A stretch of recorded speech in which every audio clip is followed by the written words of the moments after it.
एक आदमी भगवान की प्रार्थना करने बैठा जी। सामने से कोई आदमी निकल गया। वो एक आदमी था, वो अपनी प्रियतमा के लिए पागल था। जी।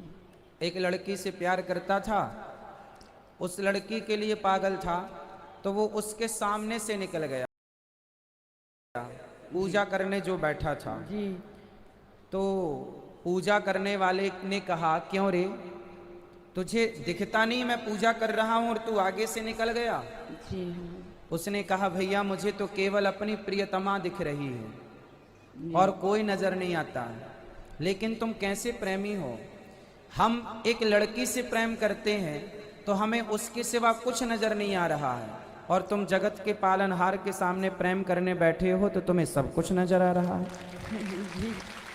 इससे अच्छा तो यह है कि तुम्हारे प्रेम से बड़ा मेरा प्रेम हुआ। जब तुम पूजा करने बैठी हो तो पूजा में केवल भगवान नजर आए। संसार कितना भी उधम मचाए, कितना भी उथल पुथल हो, भगवान में इस तरह से मन लग जाए कि संसार में हाहाकार भी मच जाए तो आपको पता ना चले। ये तो समर्पण ऐसे होता है। जी। आप अभी कामी, सुनो, कामी जी। क्रोधी जो कि आप हो, क्रोधी, जी। कामी क्रोधी लालची, इनसों भक्ति न होए। भक्ति करे कोई सूरमा, जाति वर्ण कुल खोए। जी। कामी आदमी भक्ति नहीं कर सकता, क्रोधी आदमी भक्ति नहीं कर सकता, जी। क्योंकि आपको क्रोध आता है। जी। लोभी आदमी भक्ति नहीं कर सकता। जी। यदि इन तीनों से ऊपर उठ गया जो, वही भगवान की शरण में पहुंचेगा। इन तीनों में उलझा है तो उसका कभी उसकी भक्ति सार्थक हो ही नहीं सकती। इसलिए जमाना जाए चूल्हे में, आप अपना भजन में ध्यान लगाओ। और क्रोध, भजन के समय क्रोध आ गया तो सारा पुण्य समाप्त हो जाएगा। जी। इसलिए या तो क्रोध कर लो या तो भजन कर लो, दोनों एक साथ नहीं हो सकते। फिर कैसे करें? जब वो तो आके बोल देते ये काम पड़ा वो काम पड़ा, तो इतनी देर कर रही है पूजा में। कोई बात नहीं, आप उतनी देर मत करो। आप काम करते हुए, पूजा का मतलब क्या है?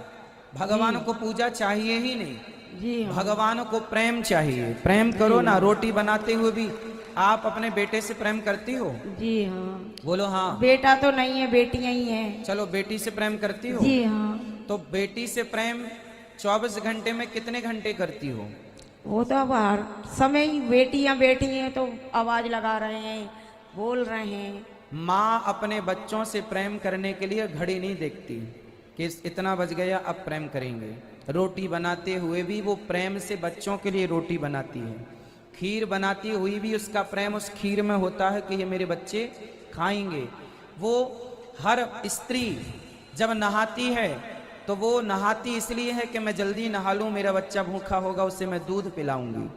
तो जैसे माँ हर समय अपने बच्चे के लिए प्रेम लिए खड़ी होती है, समय नहीं होता। आधी रात के बच्चा रोने लग जाए तो माँ उसे पुचकारने लगती है, आंचल से लगा के दूध पिलाने लगती है। उसका प्रेम 24 घंटे बच्चों के लिए होता है। इसलिए भगवान से प्रेम करो। पूजा तो फॉर्मेलिटी है, आधे घंटे भी बैठने की जरूरत नहीं है भगवान के लिए। काम करते हुए भगवान का स्मरण बना रहे, यही सबसे बड़ी पूजा है। काम खूब करो और स्मरण बनाए रखो, भगवान का चिंतन बनाए रखो, यही तो पूजा है। मैं आपके सामने बैठा हूँ, मैं आपसे बात कर रहा हूँ, फिर भी मेरा मन भगवान का स्मरण कर रहा है, तो ये भी तो पूजा हो रही है। पूजा केवल घंटी हिलाना, आरती उतारना ही नहीं है मैया। पूजा भगवान से सच्चा प्रेम ही पूजा है। प्रेम की परिभाषा, पूजा की परिभाषा क्या है? प्रेम। प्रेम ही पूजा है। प्रेम नहीं तो दुर्योधन के 56 भोग भगवान ने स्वीकार नहीं किए, क्योंकि वो पूजा करता था पर प्रेम नहीं करता था। जी। अब आप देखो कि आपको पूजा ही करते रहना है या पूजा को प्रेम में तब्दील करना है। सच्चा प्रेम, इतना प्रेम भगवान से कि आंखों में आंसू बरसने लग जाएं। रोटी बनाते बनाते भी भगवान से प्रेम, आंखों में आंसू बरसते रहे। पूजा बहुत कठिन है मेरी माँ, समझना और समझाना। बस ये समझ लो कि नेत्रों के आंसू ही सबसे बड़ी पूजा है। बस। राधे राधे गुरुजी। जी। दीक्षा लेने हैं गुरुजी। कल सुबह 9:30 बजे। कल शो है। सो क्या आप भी दूसरों की स्किल्स के फायदे